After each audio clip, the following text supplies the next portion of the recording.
once again, we are counting down, baby, 2 weeks exactly until Christmas, y'all. So, and spoiler alert, we will probably not be doing a live show on Christmas Day What? itself. I know, thought about it, but we're diehard, but man, I don't know. That'd be another level though on Christmas Day, you know what I mean? But Right.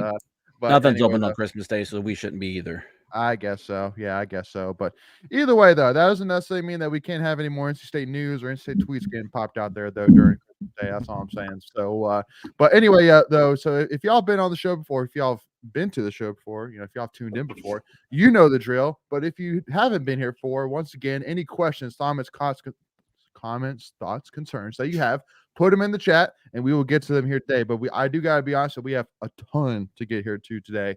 And actually so much so that we actually have a special episode coming out this week. Actually, even Greg and Michael don't even know about, actually. Say And what? I know, right? And that is so it was funny. So it was late last week, and I was really talking to my wife. I was like, babe, it's been a long time since the OG Tuffy Talk guys, Layden and Macon, did an episode just the two of us. So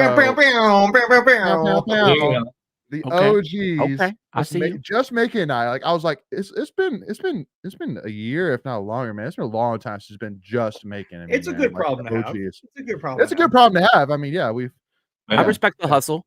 Yeah, no, absolutely. So I was like, it'd be so cool if we did an episode just two of us. But yeah, we're just jealous of your attention you've been getting, Greg. And I know, right? Trying to just log it for us a little bit. So. I'm happy to share the wealth. Yeah, believe me. So what we're going to be doing is we're going to be doing kind of, again, like a Tuffy Talk After Dark, but with just Macon and I, where we kind of continue these conversations, talk about some of the things that we do not cover here on this live show here today, which once again, there is no special place that the Tuffy Talk After Dark is going to be. Once again, Tuffy Talk After Dark is just a continuation from the live show itself. That's what it is. And so you'll find that on YouTube probably on Wednesday and Thursday this week. So just stay tuned for that.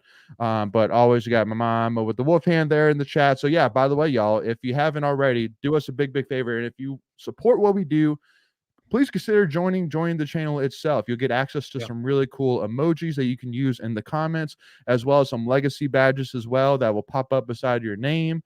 And Michelle and my mom, shocker, are two people as a part of the members of the channel here in the chat. So again, for only $1.99 a month, you can become a member and get access to that here today. But now that we've got through all the, glitz and glamour things like the housekeeping, things like that. You got it. We're going to jump right into here, actually, some Tuffy's mailbag, because again, we got a lot to get today. We actually have a few more Tuffy's mailbag questions than we typically do today. So with that being said, let's jump on over to Tuffy's mailbag. All right. So our first one here is not necessarily a mailbag question, but more of a thought process here. Now, we came out, I came out with the tweet here today talking about how Vegas has us as basically a 60% likelihood to land Grayson McCall, Coastal Carolina transfer quarterback. So not saying that set in stone. Once again, there was, some comments saying, he might not commit to us. Yeah, no, he might not.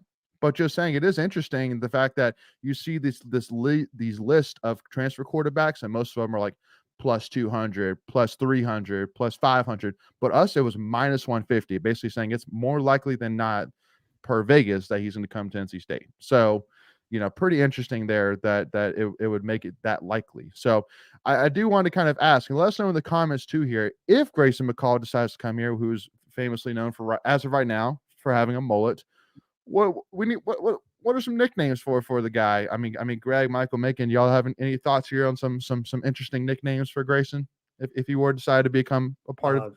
I'm not the best at nicknames, so I'm just going to say that the two that come to mind are like Mullet McCall or Mick Mullet or something like that. Mick Mullet, I like it. But I think he did shave the mullet though. I don't think he's rocking it anymore. Oh man. All right. Next mailbag question. Yeah, next mailbag question. That was fun, y'all. He can grow it back by next football season. He could have a mullet. Hey, Michael, you want to kick my dog while you're at the negativity? Well, either way, y'all, let us know in the comments though that in case he shows up to NC State with it, or if he decides to bring it back. If he honestly did shave it, if Michael is correct, let us know. Yeah, Jimmy in here, El Camino. Okay. All right. All right, y'all. So let's jump on to our next mailbag question here. All righty. So somebody saying I've heard people say that we need 2 Porter quarterbacks. Because as of right now, the 2 main guys that have gotten thrown around are primarily Will Howard from Kansas State and then Grayson McCall from Coastal Carolina. And, so people are saying, well, do we need 2 Porter quarterbacks? Why can't we just bring in one of those guys and then look to Lex Thomas or Cedric Bailey to be the guy following that up?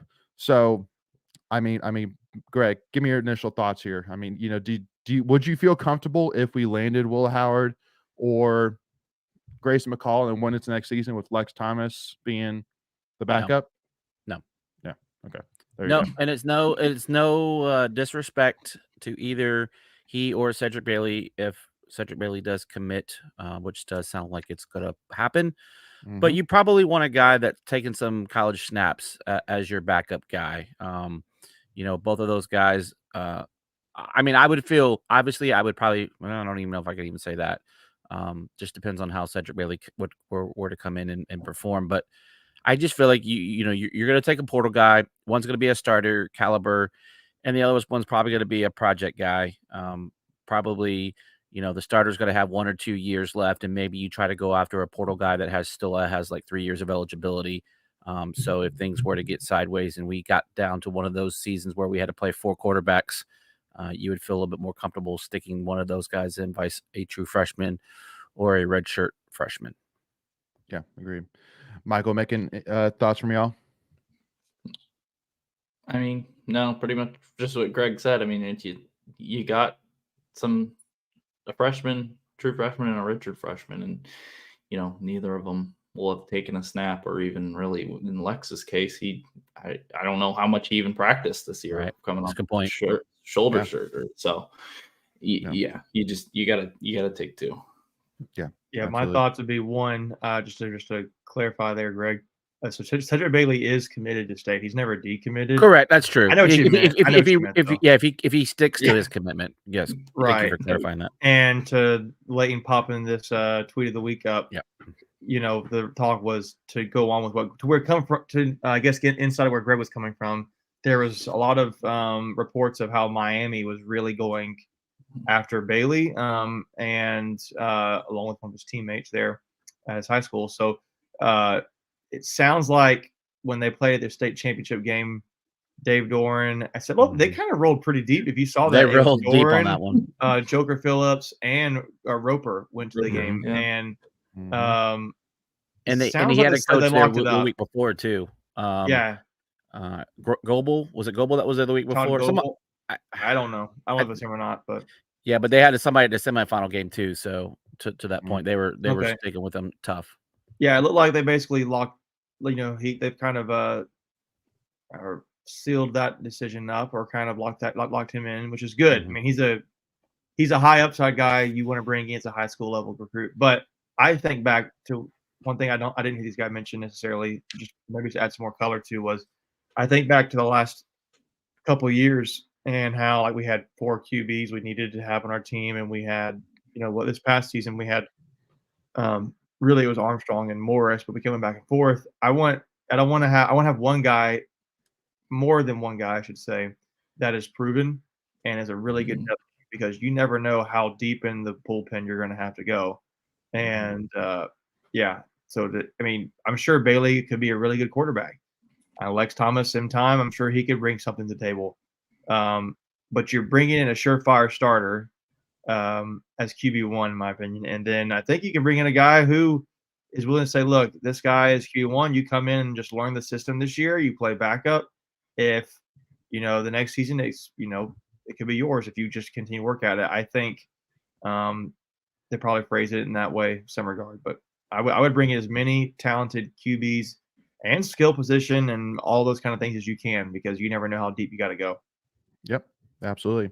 Agreed. And, I think for me, it really just comes down to, I think that unfortunately 2 years ago, really, I think just kind of scared NC State enough where it's like, all right, we're never going to be in that situation again where you're relying on, like, some teams may feel comfortable doing that, but it's kind of like, It's a bold sticking strategy. Sticking a fork in the voltage, you're like, oh, this isn't that bad. But then once it shocks you, then it's like, all right, I'm not doing that again. Like, once it gets you that one time. Like, so, what happens? yeah. What happens if game 1 your QB1 goes down, and you got to roll out Cedric Bailey, who's been on campus? Yeah, I don't know if he's an early enrollee. It sounded like he was going to be an early enrollee. Well, either way, I mean, the dude. Still, I mean, yeah. I look at him as a guy who needs to get in the weight room for a year, because he kind of has a Lamar Jackson kind of build, and the odds of him being Lamar Jackson are slim to none.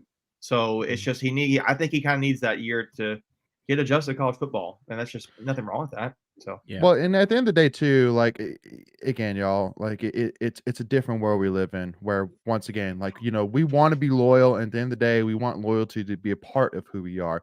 But unfortunately, in today's day and age, we can't be Dabo Sweeney, where we're so loyal to the point where our on the field results affect it. Like, well, we're loyal, we're losing, but we're loyal. Like, no, like, we at the end of the day, we got to put the best team we can on the field while still being as loyal as we can. Right. I think that's it's a fine line there. Once again, between Deion Sanders and Dabo Sweeney, we got to find that sweet spot in the middle. So yeah. Go ahead, and Greg. here's the other thing, just think back to the NFC Championship game last year when the 49ers had 2 quarterbacks knocked out in the championship game. And so you want to have contingency plans. And so, they always say the backup quarterback is just one snap away from being the starter. And so you want to make sure, and each time you take a step back, I mean, look what happened to FSU down to their 3rd string quarterback. Not to say that we would be in that position. No, correct.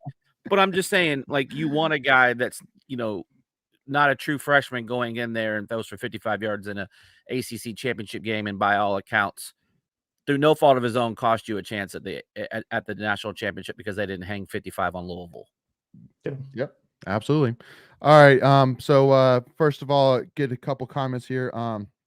Infinite Hay talking about how on Pack Pride, Tom Lavolsi was on there talking about how they're gonna have a few huge additions coming even yet to NC State's football roster. And I do want to, say that, I mean, Wolfpack Stats put out that little, clip from the Zoom call where God, who was it from Reed Savage Johnston. Wolves? Reed was saying like if we bring the pieces that we think we can into this team, like, it's ACC championship or bust.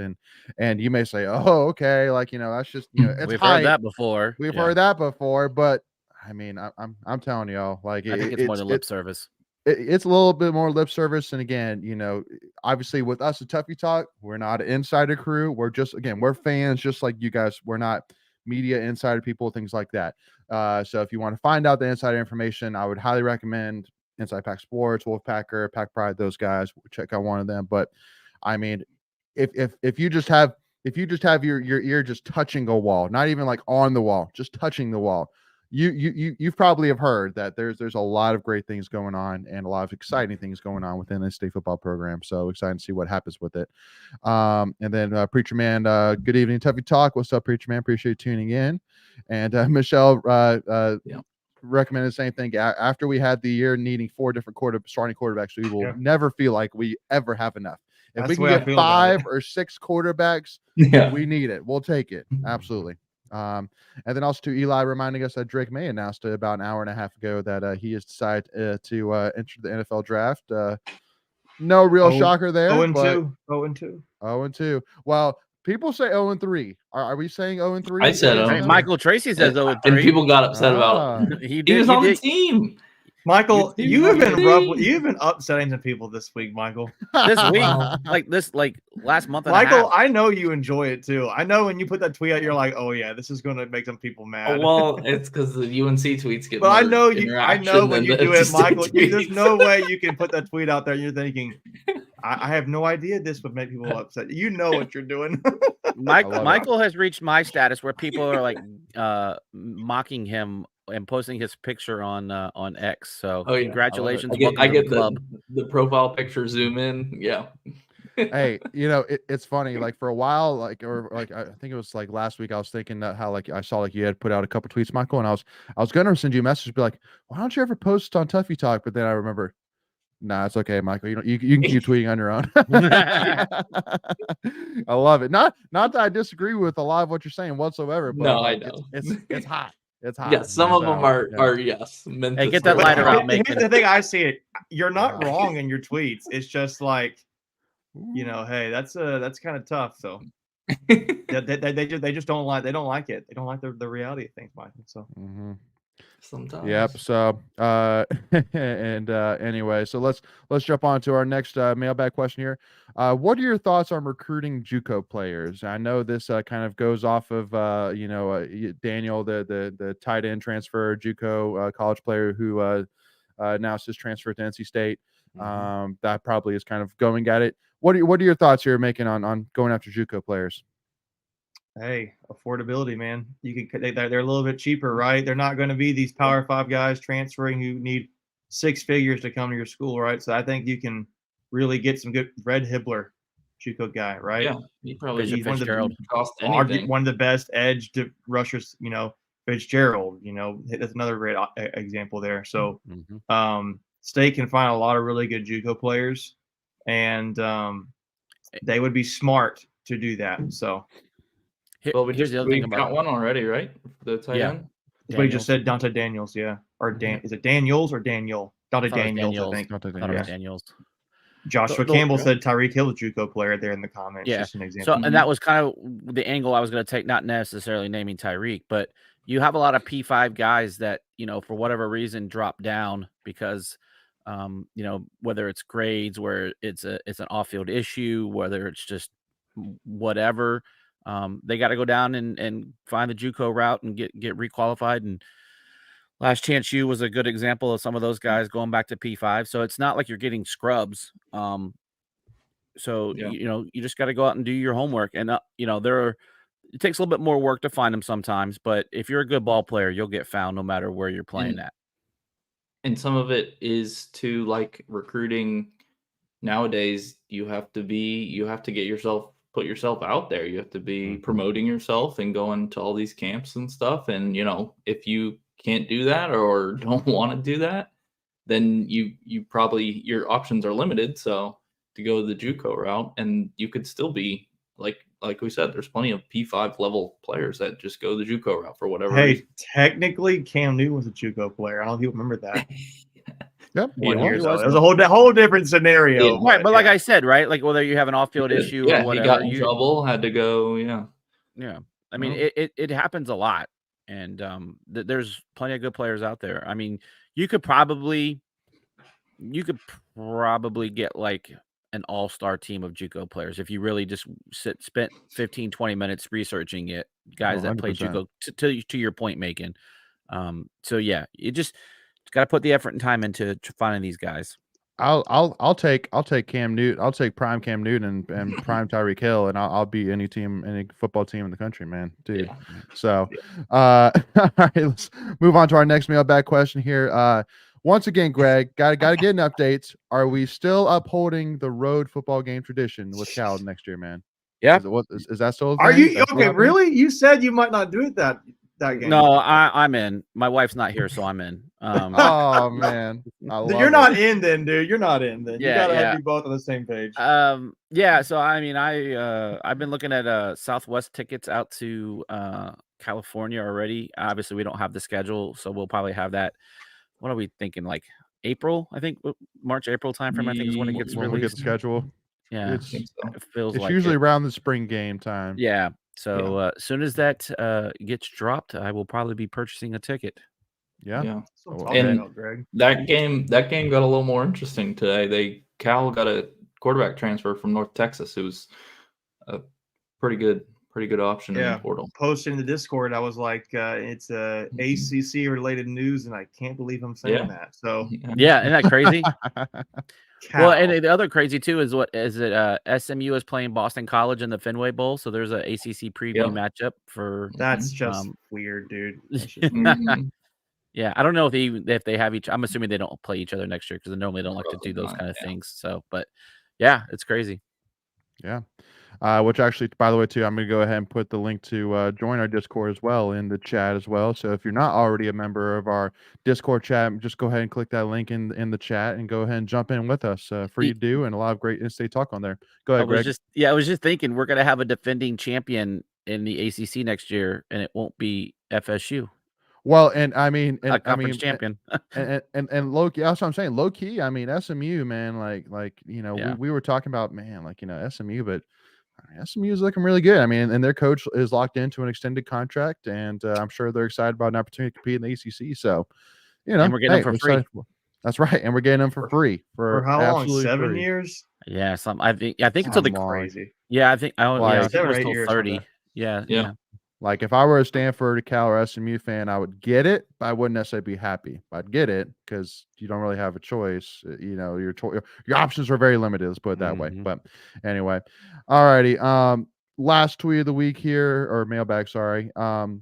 So how important is a men's basketball win over Tennessee for us to make the NCAA tournament? So how does a win over Tennessee? How important is it for NCAA tournament chances? Big time, right? Yeah, big time. Probably You had opportunities, like your best win of the season is Vanderbilt, I would say, at this point, and you had a couple opportunities that you didn't get with BYU and Ole Miss. This would easily be the best win. This would be the toughest opponent minus BYU, I would say, who's looking really good statistically right now.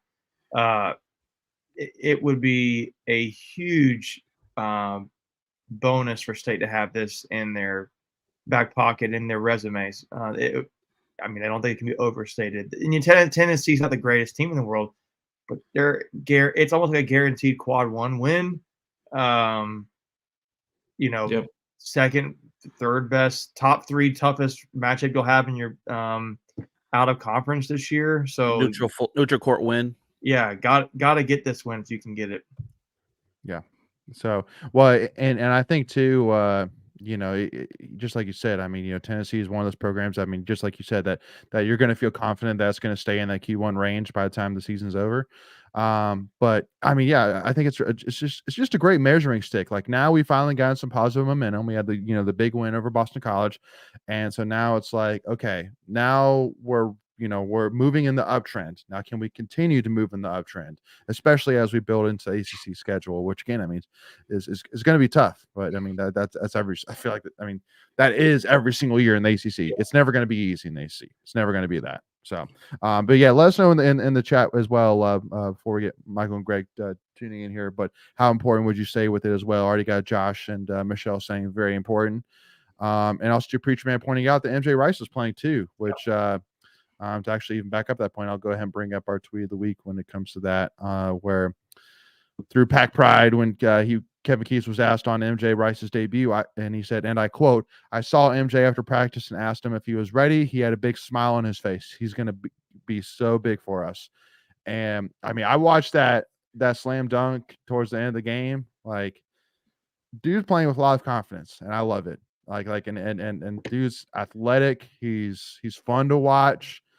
Like, I just think he brings a whole different dynamic than that of somebody you don't really have somebody with his skill set on the team. Like I can't say like Jalen Taylor's like him. I would say he brings. He's his own type of athlete on the roster. Yeah, like what you said. Look, I cut you off there, but yeah, go for it. He's his own type of player. He's a new combination, a new type of player that you have not had on the roster at this point. And I mean, his first game playing, and he didn't have, a double-double or anything like that, but he showed flashes. Really good stat. I mean, he was a different type of athlete, and that was his first game. If he can build on that, that's something. There's something there, and he adds another layer to this team that he kind of raises the ceiling maybe for this team, I would say. Yeah, 100%. I mean, he had 11 points, 4 rebounds in 12 minutes. Like, that's crazy efficient. So yeah, actually 11 points in 10 minutes. So don't cheat him 10 out minutes. of yeah, so even better. Yeah. Now, once again, though, I think that this honestly is going to make 6 rebounds.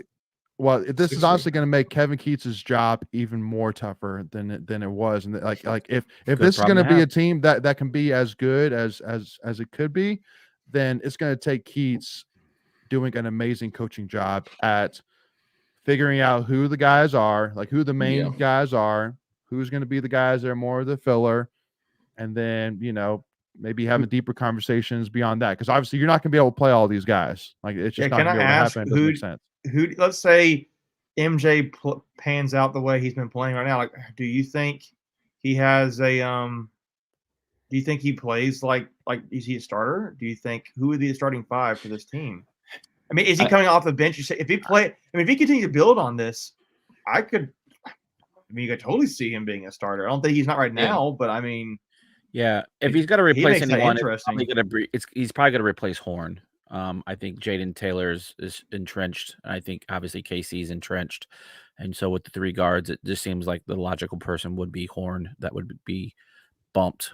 But what it really does is, go ahead. You don't really have a primary ball handler out there. I mean, I know that's Taylor true. and Marcel can hold their own, but no, it's good. I don't know. I think you finish. Go ahead, Greg. I cut you. No. I agree. I didn't think about the ball handling. I was looking from a guard perspective, not a.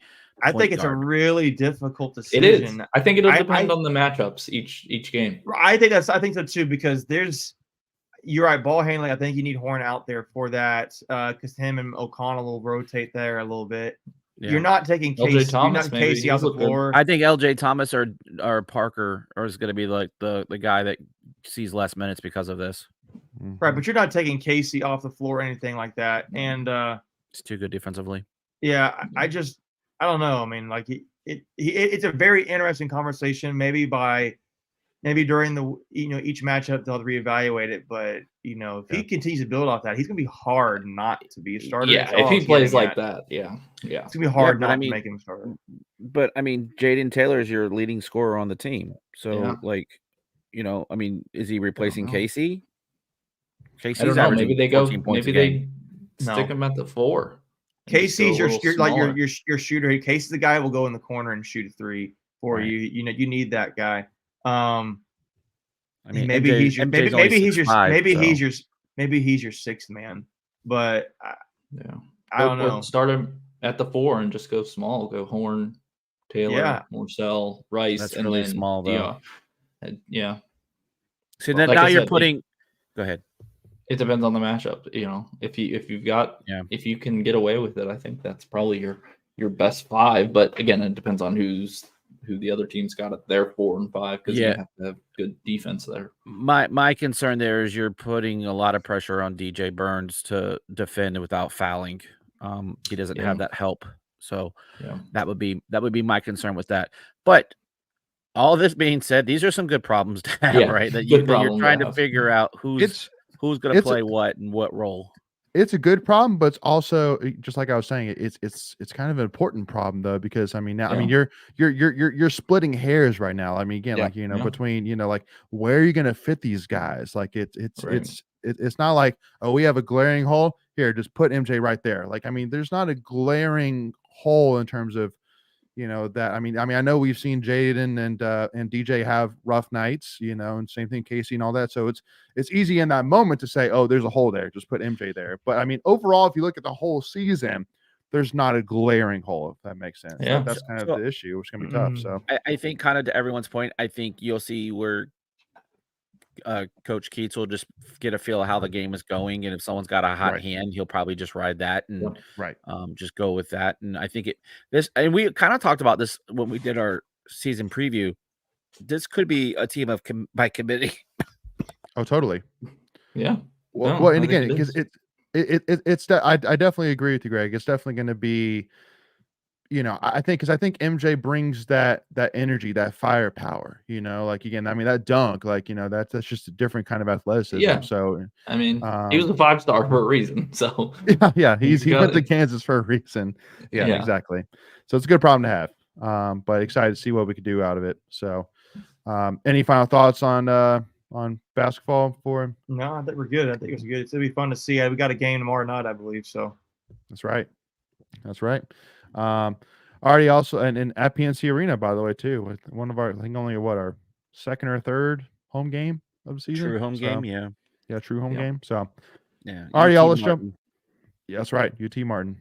All right, y'all, let's jump on over tweets of the week. Here we go.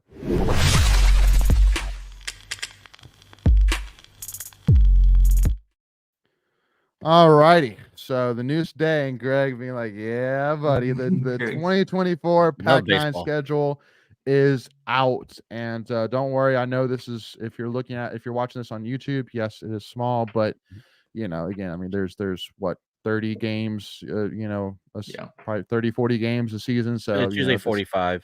Yeah, 45. Around there. I can't count. It's a lot of them. Let's put it that way. So, so I know you can't necessarily see all of them, but to highlight it, so we start off with a series against VCU.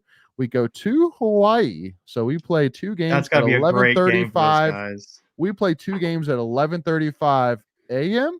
No, Eastern. PM Eastern time. I know. No, I was setting up for the you say AM, right? Nope. 11:35 PM, y'all, which is crazy. But yeah. So, and I saw you were putting out some tweets, Greg. You're going to be going to that too. I will be there. Oh, Greg, what games do you not go to, Greg? Well, so full disclosure, I actually. And how does this who do you work for? Because I want to work for that person. Yeah, so I actually have scheduled a work trip to Hawaii the week before this series. So I will be going to work for a week in Hawaii, then be flying my lovely bride over because it is her birthday, and we will be spending a week in Hawaii and then going to see some baseball. So this is how I talk my wife into these trips. You legit? How do you? Okay, I mean, I'm going to be curious offline how you could coordinate a work trip to Hawaii. Greg, this is nuts, man. See, Megan, the problem with haters is they're gonna hate, and so I'm not hating. I want to be like you when I grow up, Greg. No, I didn't actually schedule the work trip. Someone did schedule it, and I told myself that I was going to be going on that trip. So, did you have any influence in that, Greg? I actually did. I was like, hey, can we schedule? Yeah. So I was full disclosure. I was like, hey, maybe this time of maybe February, like, hey, we don't want to be in Northern Virginia. And then like, that's smooth, sure. Greg. That's smooth. Oh, yeah. And then they're like, okay, yeah, you want to go? I'm like, oh yeah, actually it just works out because we NC State baseball. And they're like, we knew it. We knew it. I love it. Yeah. I love it. But anyway, though, so again, just to continue to highlight a few more of the series. So, playing Coastal Carolina at home, it seems like a yearly thing for sure. The Coastal Carolina playing them, playing some more North Carolina games, playing at UNCG, at UNCW, East Carolina. You got a home series this year at Florida State, at Virginia, Wake Forest, Notre Dame, Duke, Boston College, UNC. It's a pretty exciting schedule. Campbell. Campbell. Good. Do we? Campbell's good. I can't tell. Do we have Duke and Wake at home? I think we have Duke. Yeah, Duke at home and Wake at home to end the season. Okay, good. Yep. Nice. Yep. So that is good. So I mean, but I mean at Louisville too. That's gonna be. At Louisville, at Clemson, at Florida State, at Virginia, at Georgia Tech. So I mean, it's tough at HC row schedule for sure. No easy ones there whatsoever. I mean, most years. Yeah, we definitely have the tough draw. Oh, and UNC at home. Oh, yeah. So we got all the North Carolina schools at home, at least ACC schools. Yep. Mm-hmm. Yep. I mean, these are all. I mean, it's a tough ACC schedule. I'm not gonna lie. Like it is. At Virginia, Wake Forest, obviously, being at Florida State series. Mm-hmm. Florida State. Yeah. Clemson was good last year. They won the ACC. Yeah. So. Mm-hmm. I Nope, I don't see any gimmies in this. Maybe Notre Dame will be somewhat of an easier series. Georgia Tech, Boston College. We lost 2 of 3 to Boston College last year, so that's. Or did we take 2 of 3? No, we lost 2 of 3. Yeah. So, and then the outer conference, like VCU and Hawaii and Ball State are going to be top probably 100 RPIs. So that's good. That's just good, smart scheduling where they're winnable games. Yeah. Townsend's kind of like I don't know much about them, but I'm excited. Well, it's kind of funny. I think it was Wolfpack Stats also tweeted today being like, we've never played like a Power 5 out of conference team. Yeah, I saw that. Series before, really. Since since 2020 was the last time we played a non-conference Power 5 team. Yeah, A team or a series, just a game. I think it's got to be a series. Or Yeah. probably series, yeah. Yeah, probably Probably series. series. Yeah, because ECU. Well, no, ECU's not Power 5. Nope, they're But group of five. yeah. Here's Yeah. Here's the crazy thing. This season starts in just over 60 days. Yep. February 16th, first Yeah. game. Yeah. BCU. So Yeah. like It's exciting. like ball will be starting, like the next 30 days probably. Yeah.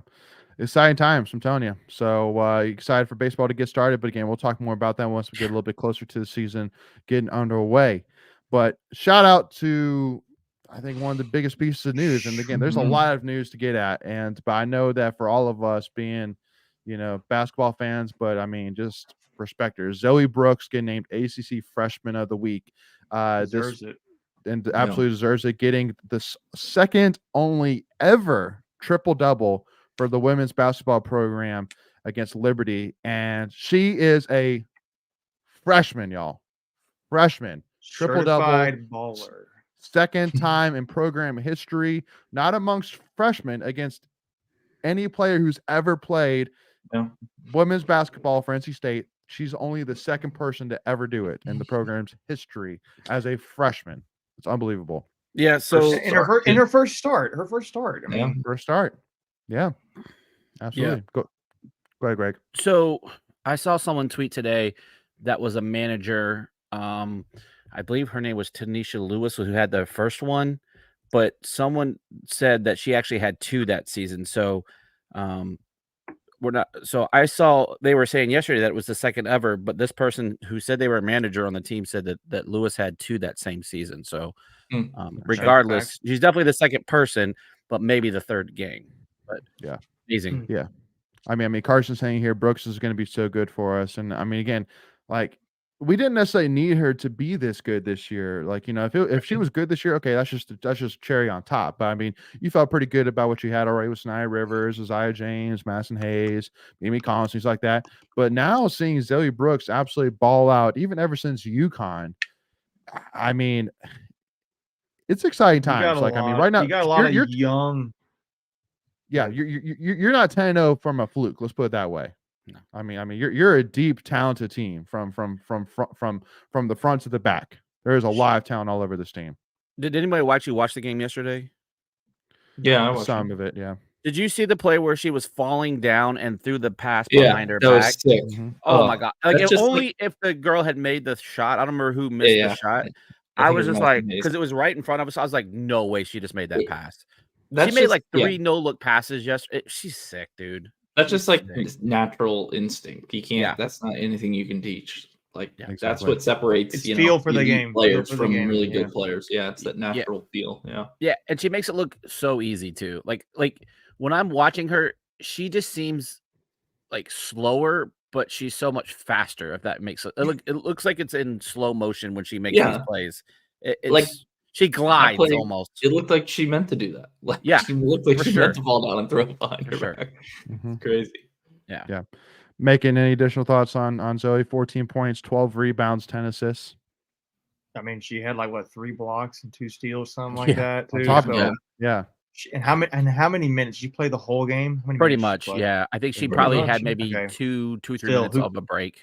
Yeah, I was just asking that question. I thought if she had not played the whole game, then you'd be like, well, that's even more impressive. But yeah, she's awesome. She probably had 36 minutes. I think this recruiting class that's coming in is going to be really great to go with her. So it's a lot of youth and talent, but you want to capitalize on what you already got going on this season. So keep it going. Mm-hmm. Keep it going. Absolutely. And Carson brings up played 36 minutes, like I thought. Yeah. There we go. But Carson bring up a good point as well, saying it's not like they have a big star player like Iowa, Katelyn Clark for Iowa or UConn with Paige Beckers. They just have a lot of depth. And I mean, that's 100% right. I mean, you have a lot of guys that I think that Wes Moore feels confident putting out there.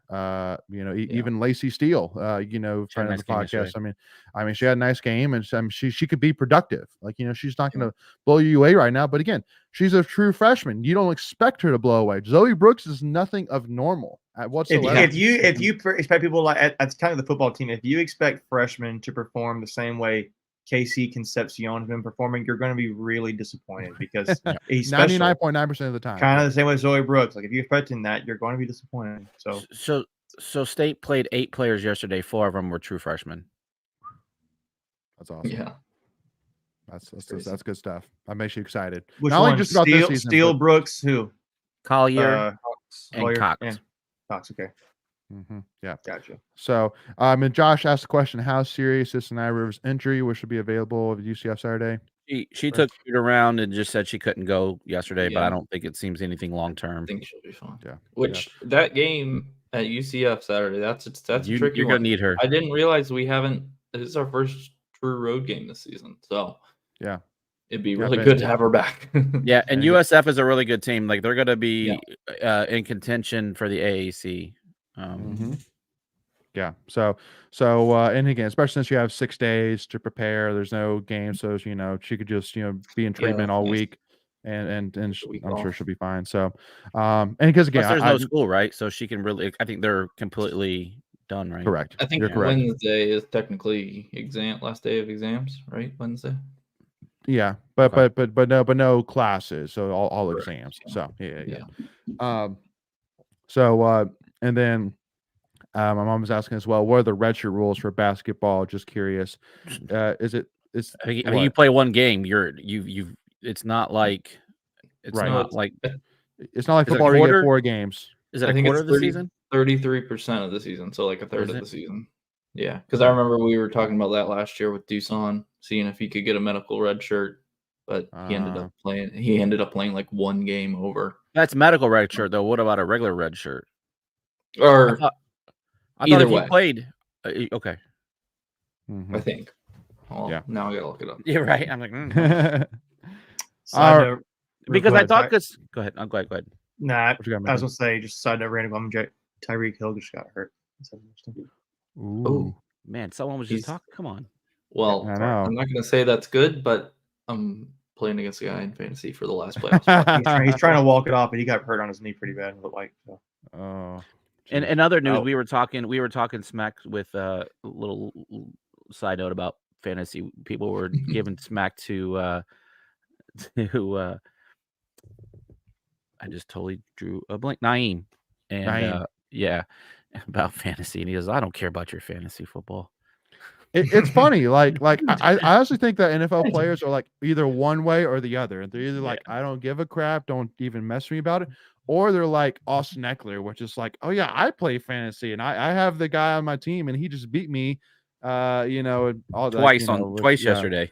Exactly. Not NC State related. Well, it kind of is almost NC State related because he said he almost committed to NC State. He almost did so commit there you to go. State. There you go. There's the connection there, guys. I did that on purpose. There you go. Well played, sir. Just dig that knife a little bit deeper. But okay. Greg, looks like you were right. For regular red shirt, it is 1 game. Yep. So medical red shirt must be that 10 game or the 33%. Yeah, baseball's the same way. You play a game, you're done. Yeah, that's crazy. Yeah. It's crazy. That is crazy. All right, let's move on. Let's go. Let's do it. All right, y'all. So Joe Shimko, baby, the long snapper for NC State, winning the Patrick Manley Award, winner for the best long snapper in college football, and who, I remind you, did not have one bad snap in the season or the season before that. In his career, he's never had one bad snap. Like imagine a wide receiver never dropping one pass. Like that's basically what it is. How many years? 4 years? 5, right? 5 years? Yeah. Has he been here for 5 years? It had to be. He had the COVID year, Yeah, right? he came in like 2018 or 19.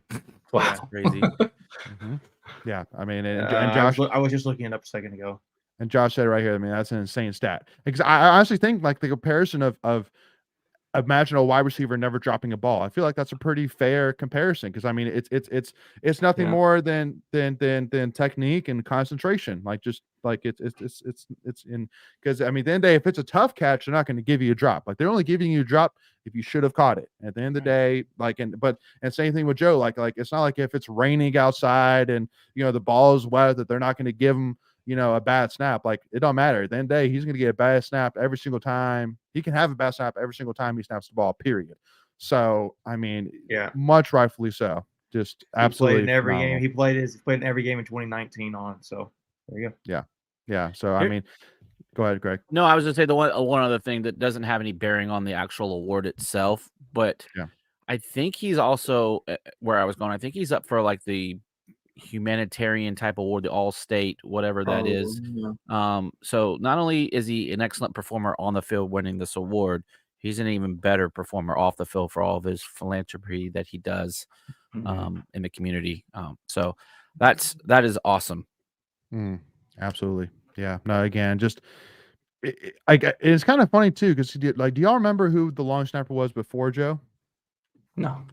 No, No. I'm not, I mean, because if you know who that player is, then they're probably doing something wrong. So no, I don't know. who That's that is. fair. That's it. That's exactly. It's like an offensive lineman. You're not supposed to notice them, really. I mean, unless you're Icky Aquana and you're just destroying people. So Yeah.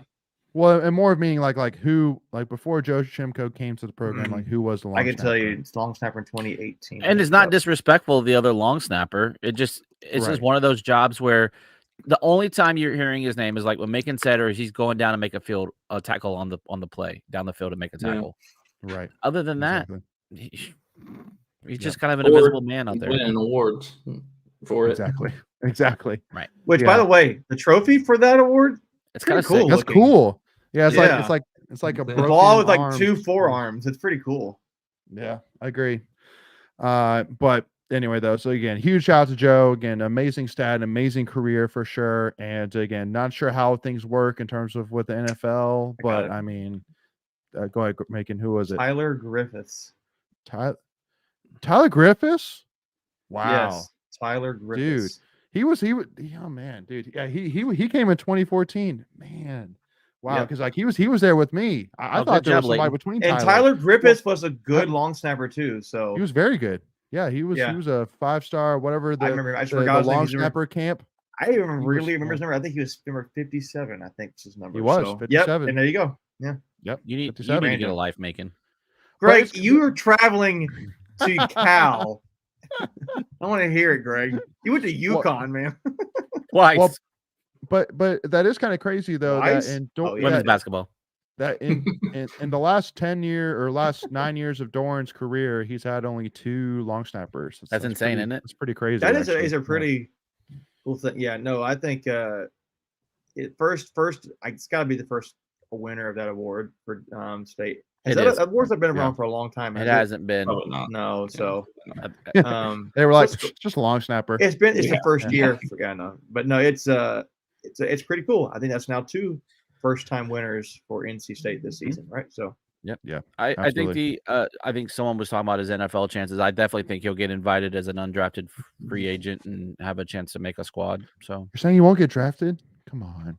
hey, I go don't- play for the you know, Raiders. Here's the thing. Has a long snapper ever been drafted? Like a true long snapper? No way. I don't know. I don't Google know. it. Yeah. Let's Google it. Let's But Google there's it. no Making way. Hey, if there's anybody that's worthy of it, I'd say it's the guy Actually, who has no bad snaps Actually, in 5 I years. think there has been Yeah. the last 3 years. I remember thinking that. I think there has been the last 3 years. I mean, I would say it's like the 6th or 7th round, right? I mean, they're not going Yeah. Right. top, You wouldn't have- top overall. I mean, the only thing I've seen, which is I think the most like the dumbest and the craziest thing that I mean, like only a brain dead program would ever do this, but like drafting a kicker In the second from round. from I knew FSU that in the was second really round, like Yeah. anybody who cheers for that program is just crazy. I don't know what Hey, they're thinking. Hey, just stupid question. How many Super Bowls have the Panthers won? Hey, Greg, you know me long enough to know I What don't does that care have to do with about anything, Greg? My loyalty is He's riding trying to with throw your shade at the Bucks for taking Rojo. Aguayo, Aguayo. Aguayo. Jeez. Aguayo, See, that's how bad he Aguayo. was. I didn't forgot his name. Like Yeah, Roberto. which is crazy. Yeah, he was spending a second. I just round forgot draft how to pick. kick a ball. I know. Like the ultimate Shanks. Literally, yeah. Yeah, absolutely. All right, Macon, while you're looking that up real quick, let's jump on over to our next tweet of the week here, which is, again, still 100% football and 100% still award focused, y'all. The man, the myth, the legend, hashtag him, Peyton Wilson, now is officially your Bednarik Award winner and your Butkus Award winner. I know, Greg, when we were talking about Yeah. what is it going to take for Peyton Wilson to be the greatest, linebacker in NCAA history, and you said he's got to win some awards. Yeah, And well, he didn't get the Nagurski. the Nagurski Nagurski, Award. so he's not. So he He's not the sucks. best. He's not the Yeah, best. yeah, He's he not the sucks. best. So, Which can we Do you even think- talk about? We actually do you talked think, about do you that think they last week. messed that up? Do you think they messed that up? I think they messed it up. It makes think zero sense there's a- why that safety. Just look at won. the picture There's a- of the name being Yeah. flipped with the guy who won. I mean, it's like, It's probably like a 0.1% chance they messed it up, but it's but not it's zero. so stats. Hey. The stats are so different. I don't know It leads to conspiracy theories when you do it though. So it's like Right. yeah, the guy wasn't even a finalist for the Thorpe. Like, how does that? He Yeah. wasn't even. He So- wasn't even so- finalist for the best position. Right. So just to clarify for those listening, Yeah, or who are Xavier. confused, basically the guy who won the best defensive player in college football wasn't even up for the award of the best safety Yeah. in the country. So he wasn't His even position. up for the best player in his position, but yet he's voted the best defensive player in the country. Like, that makes sense. Make it So, make sense. Yeah. yeah, make it make sense. No, I definitely think he's won 9 out, or he's been named to 9 of the 11. I think the other 2 still haven't been named, so that's the only reason he's not a unanimous. Probably will get named to those. I would think that's just a formality at this point. Yeah. So he'd only be the second ever unanimous All-American that state would ever have had. Mhm. So yeah, I think that, I mean, he's definitely going to have some post-career awards coming his way. I don't know. 100%.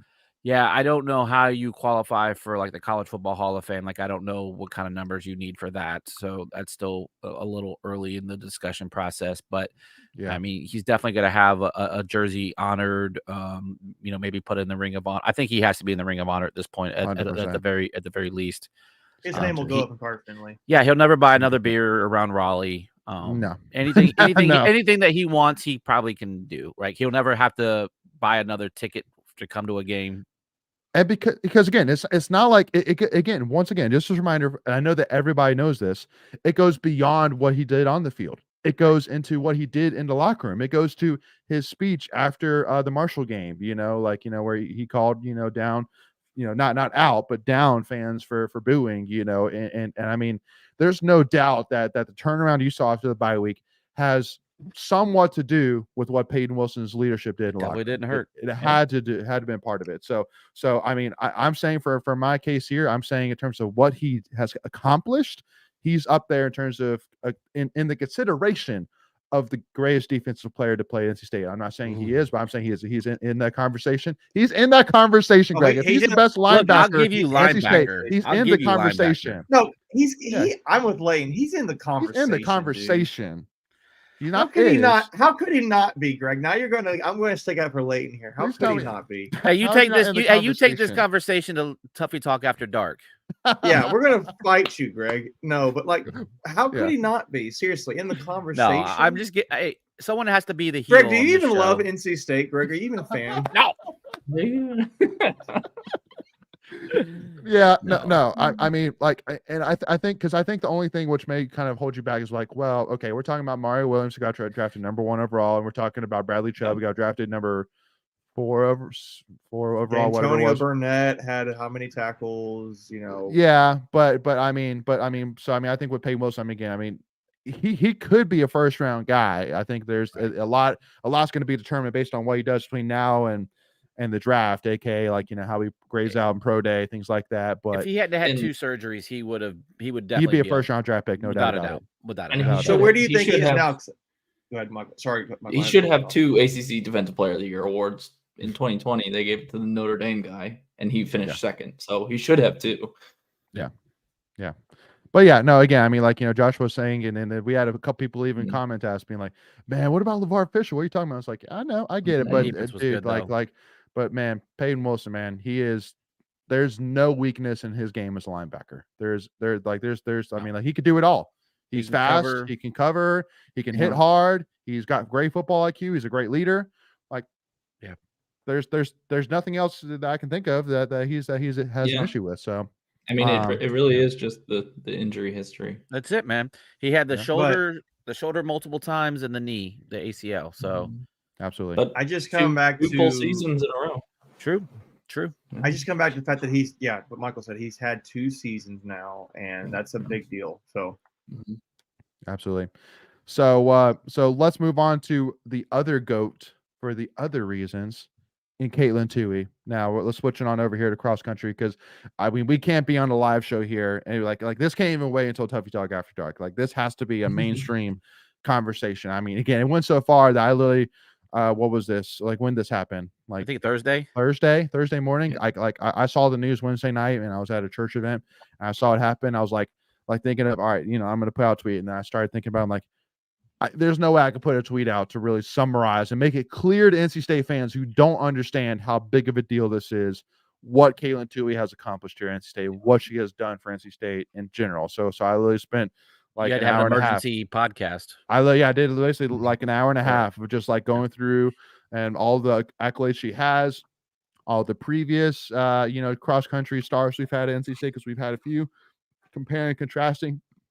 And it's night and day. And then Carson's saying here she'll go down as one of the all-time greats for NC State athletics. And again, I said it saying that in my opinion, she's the greatest student athlete to ever come through NC State, which I know again, just like I said on there, everybody's going to talk about David Thompson, which to me, I feel like it's kind of like a LeBron versus Michael Jordan comparison because you're talking about two athletes 50 years apart from each other. Yeah, different sports. But different sports. But I mean, like again, she has 4 NCAA records. Like 4 records, NCAA records. Like it's crazy. That may never be broken. That may never be broken because she broke them like by a lot. She didn't just squeak in there. Right.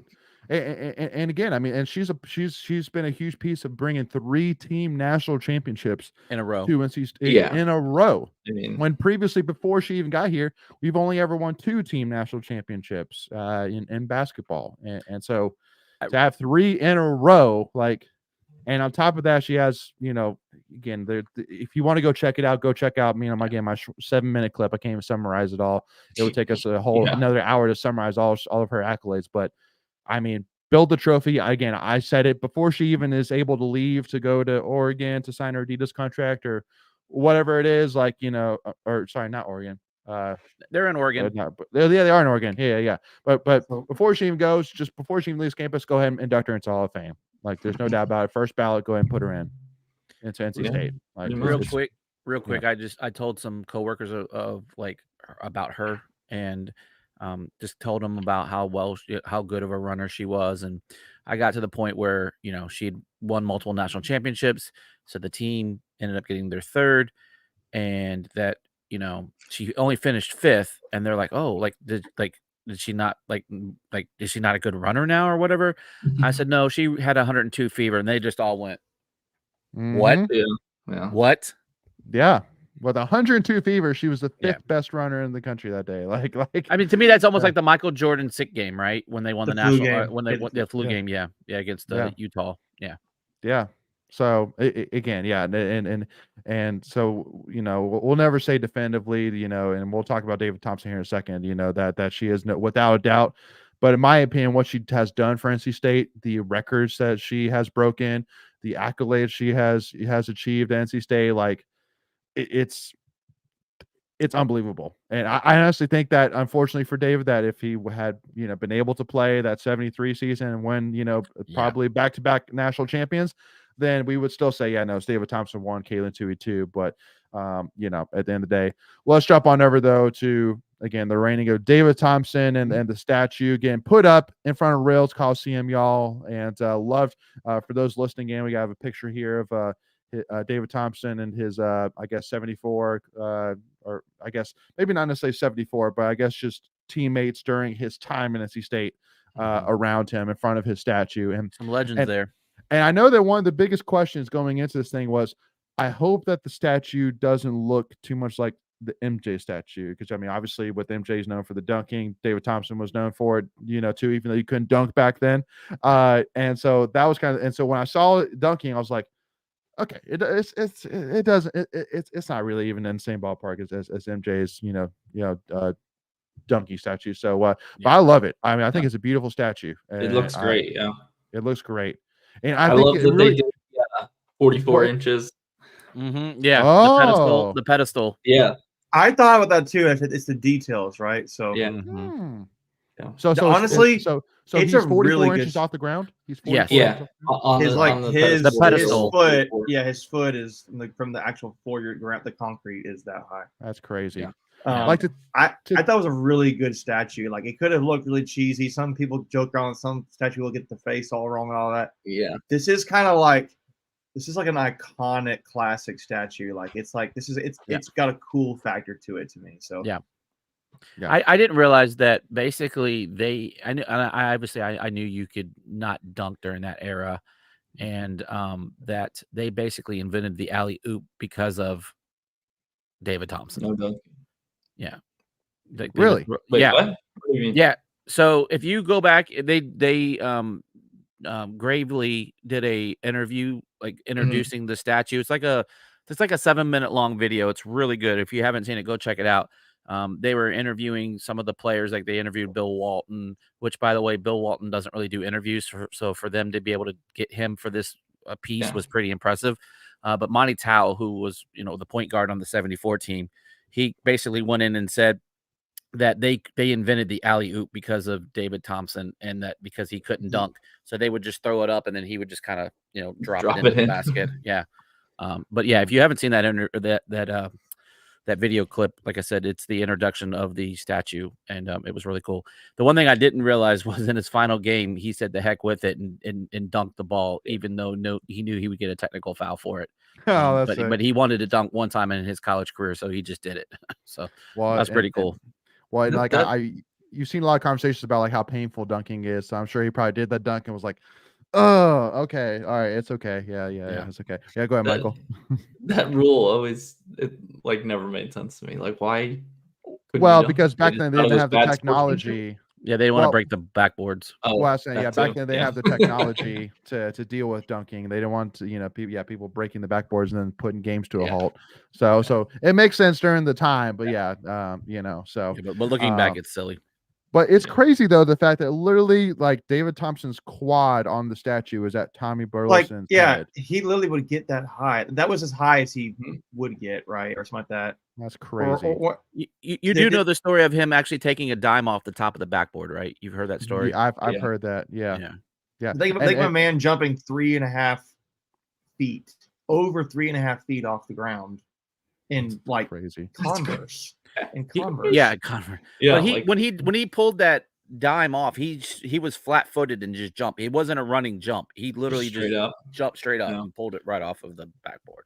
Well, and my parents, who used to work for NC Athletics, not during the David Thompson time, but around David Thompson time, always told a story about how like back in the old Reynolds Coliseum where they had the practice boards that would come down and be along this like the sidelines of the court. And one time he did a running start and went and dunked the ball on one of the side hoops, and he actually hit his head on the wall behind the hoop. Like there's like the wall where the door is.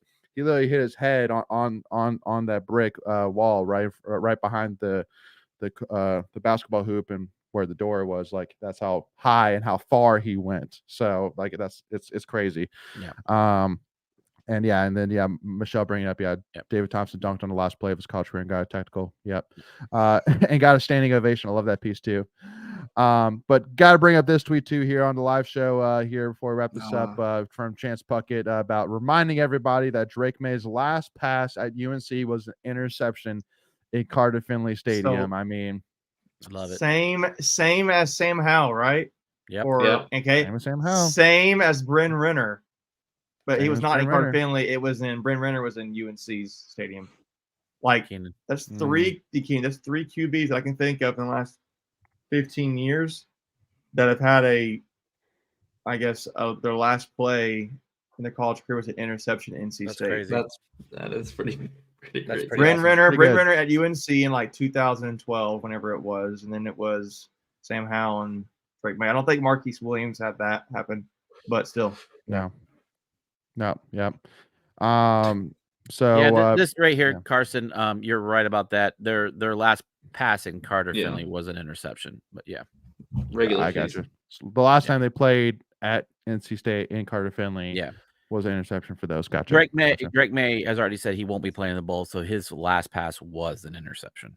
period, which is little feather in the cap. Which once again, I know that when I put out the tweet, talking about Drake May, and him announcing, a lot of people are saying, overrated and things like that. And I really tried to word it carefully, not necessarily say like all these necessarily good things, but props where props are due. I mean, Drake May, you watch that he's a guy. great quarterback. I mean, he's a phenomenal quarterback. Again, even just against us, that pass to Copenhagen, running away and basically throwing it across his body right to Copenhagen in stride. Like, he's phenomenal. There's no doubt about it. He has a case for being the number 1 overall draft pick.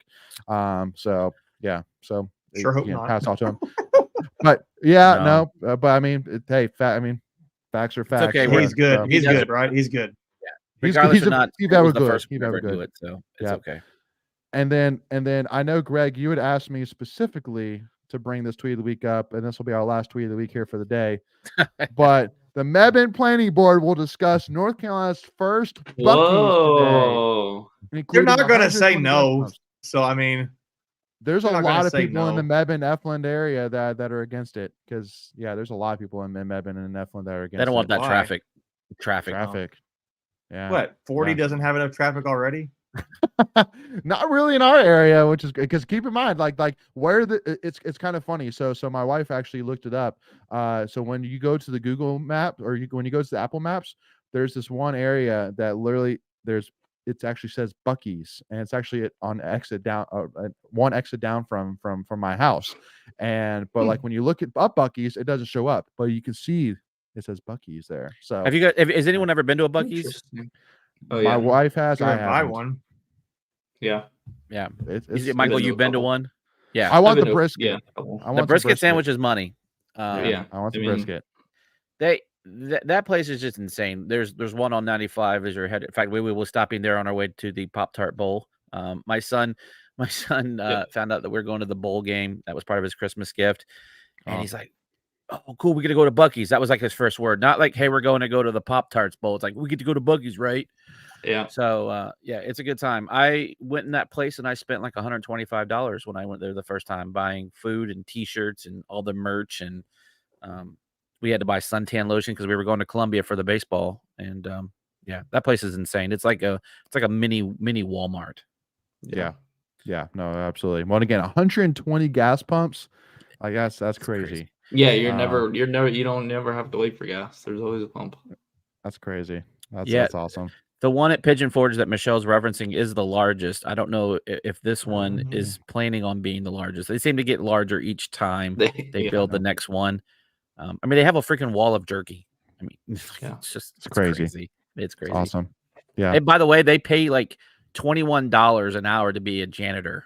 Like it's in They kind of like like Costco. 21 bucks an hour be a janitor? Yeah. Like $150,000 to be the car wash be a manager. manager. Yeah.